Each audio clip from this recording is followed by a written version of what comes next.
wanda ya bi ka ya azurtu, salamun alaika duk wanda ya ki ka ya tsiyatu, salamun alaika ya abul fadimatu zahra'u, cikakken gwarzo cikakken namiji, jarumi ake ma magana,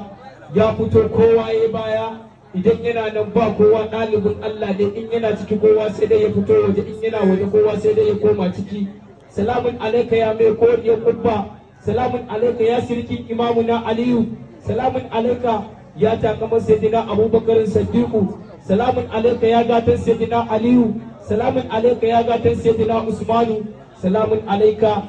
ya annabin jiya, ya annabin yau, ya annabin gobe, salamun alaika ya annabin da yayinsa baya karewa, salamun alaika ya annabin da littafinsa baya shafewa, salamun alaika ya annabin da ya zo da littafin da ba a iya masa gyara, salamun alaika ya wanda ya zo da alkur'ani, salamun alaika ya wanda ya bayyana Allah, salamun alaika ya wanda ya san Allah, salamun alaika ya wanda ya zo da bin Allah, salamun alaika ya wanda ya zo da shari'a, salamun alaika ya wanda ya zo da ibada, salamun alaika ya wanda ya zo da shari'a, salamun alaika ya wanda ya zo da bin iyaye,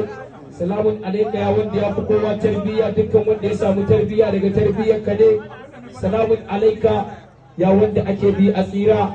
ya sayyidina Muhammadin Rasulullahi, salamun alaika ya gadar halitta, ya alƙiblar halitta, salamun alaika ya wanda dukkan wanda ya so ka Allah zai so shi, salamun alaika ya wanda Allah yake faɗa akan kadarinka, ulin kana aba'ukum wa abana'ukum wa ikiwanikum, sharadi ne dole ka so annabi fiye da komai, in ji ubangijinsa, idan ba haka ba fa tarabbasu ka jira shi. Salamun alaika ya wanda